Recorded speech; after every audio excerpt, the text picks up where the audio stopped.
Hello Joe, let's see the question. The force between a pair of proton is repulsive.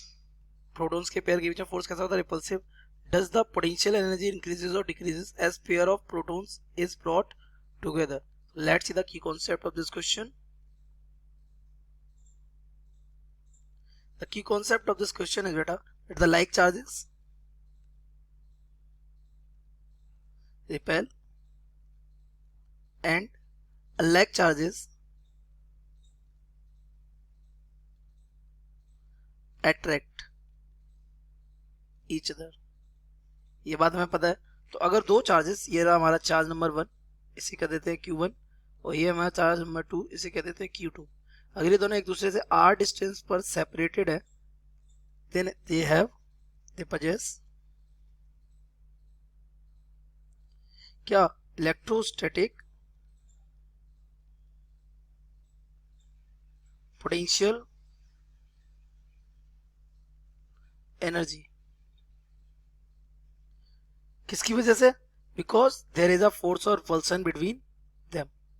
तो वो energy होती कितनी? The energy is given by K Q1 Q2 divided by R.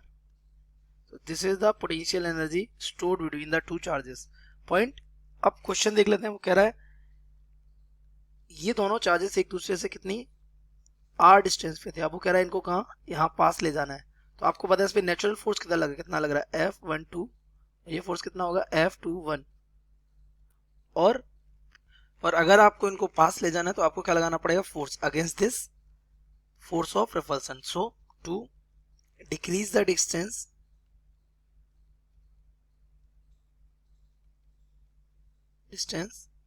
a work has to be done. Work करना पड़ेगा हमें ना. Work has to be done किसके? Against the force of repulsion. और अगर हम वर्क करेंगे then that work will be stored as potential energy of the system and increases the value of it. तो उसकी वैल्यू क्या कर देगा? बढ़ा देगा. तो वही आपसे पूछा कि मतलब अगर इनको कहाँ लाया जाए?